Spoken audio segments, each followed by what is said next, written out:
Tehran میں ایک عالم دین کہتے ہیں کہ میں اپنی شخصی لباس میں تمامہ وغیرہ نہیں تھا، کہتے ہیں اپنے کام کرنے کے بعد روڈ سے گزر رہا تھا تو روڈ پہ خاتون کھڑی تھی، حجاب وجاب صحیح نہیں تھا اور ظاہر ضرورت مند تھی، کس سے پیسے مانگ رہی تھی، کسی سے کیا، اور غالباً کوئی جوان گزرتا تھا اسے گناہ کی دعوت بھی دے رہی تھی پیسوں کے لیے۔ تو کہتے ہیں میں نے دیکھا جوان عورت ہے، خاتون ہے، تو میں نے کہا آپ یہ کیا کر رہی ہیں؟ تو کہا کیا کروں، مجھے ضرورت ہے، پیسے کی ضرورت ہے،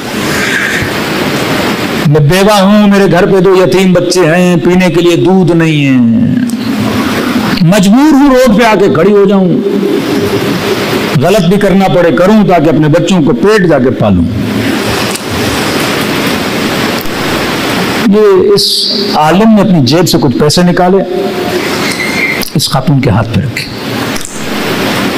مثلا 40,000 50,000 اس کے ہاتھ پہ رکھے کہ یہ اتنے پیسے تو میں دے رہا ہوں، شاید تمہارا مہینہ اس سے چل جائے، لیکن ایک شرط ہے، یہ جو کر رہی ہو تمہیں اچھا لگتا ہے؟ کہتے نہیں، کس کی فطرت کو اچھا لگے گا بھیک مانگے غلط کام کرے؟ نہیں، مجھے اچھا نہیں لگتا۔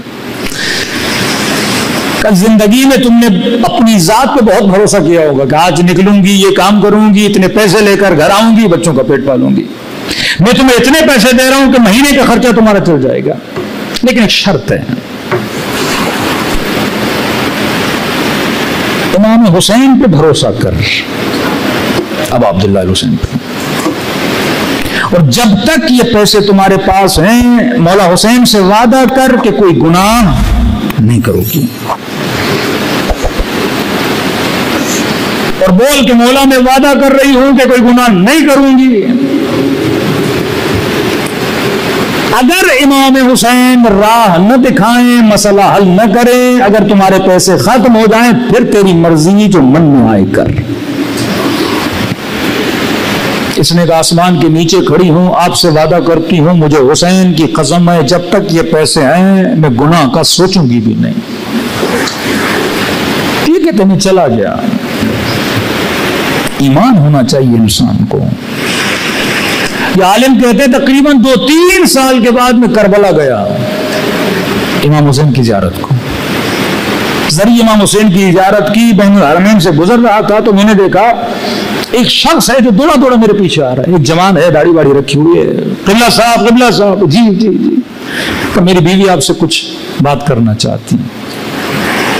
کہتے آگے بڑھا، ایک خاتون محجبہ، چہرے پہ پوشی لگی ہوئی، چہرہ بھی پردے سے ڈھانپا ہوا۔ میں نے کہا جی بولیے۔ کہ میں آپ کو جانتی ہوں۔ کون ہیں آپ؟ کہ 2-3 سال پہلے آپ نے روڈ پہ میرے ہاتھ پہ 40,000 رکھے تھے اور کہا تھا امام حسین سے وعدہ کرو، بھروسہ کرو، جب تک یہ پیسے ہیں گناہ نہیں کرو گی۔ کہ میں نے اپنے وعدے پہ عمل کیا، جب تک وہ پیسے تھے میں نے گناہ کا کبھی سوچا بھی نہیں۔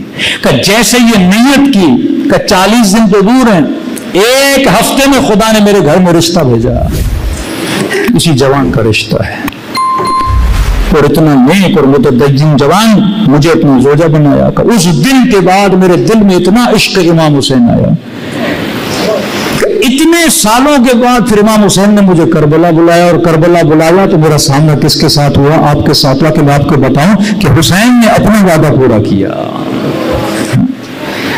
یہ مجلس عزا امام حسین ہے جو لوگوں کو گندگیوں سے نکال کر، نجاستوں سے نکال کر میدان طہارت میں لا کے سوال بھروسہ کرو اہل بیت علیہ الصلوۃ والسلام پہ۔ اس طرح کہہ رہا ہوں، کسی ملک کا لیڈر اتنی ہمت نہیں رکھتا، لیکن یہ سید علی کا وجود کسی قوم کے پاس، قومیں حسرتیں کھاتی ہیں، خدا ہمیں ایسے لیڈر عطا کرے۔ یہ بھروسہ ہے، وَمَن يَتَوَكَّلْ عَلَى اللَّهِ۔ آج جوان امام حسین کی مجلس میں آتا ہے، بھائی تھوڑا تو اللہ پہ بھروسہ کرو، تھوڑا تعلیمات اہل بیت پہ چلو، تھوڑا قوانین جو نہج بلاغہ میں امیر المومنین نے بتایا اس پہ چلو، پھر اگر زندگی میں کوئی مسئلہ ہو تو آپ اہل بیت علیہ الصلوۃ والسلام سے شکایت کر سکتے ہو۔ کہ کیسے ممکن ہے کوئی محرم میں آئے، اور خدا حسین کے صدقے میں اس کی جھولی کو آباد نہ کرے۔ جب ایک آنسو میں اتنی طاقت ہے کہ وہ جہنم کی آگ کو بجھا سکتا ہے۔ فرمایا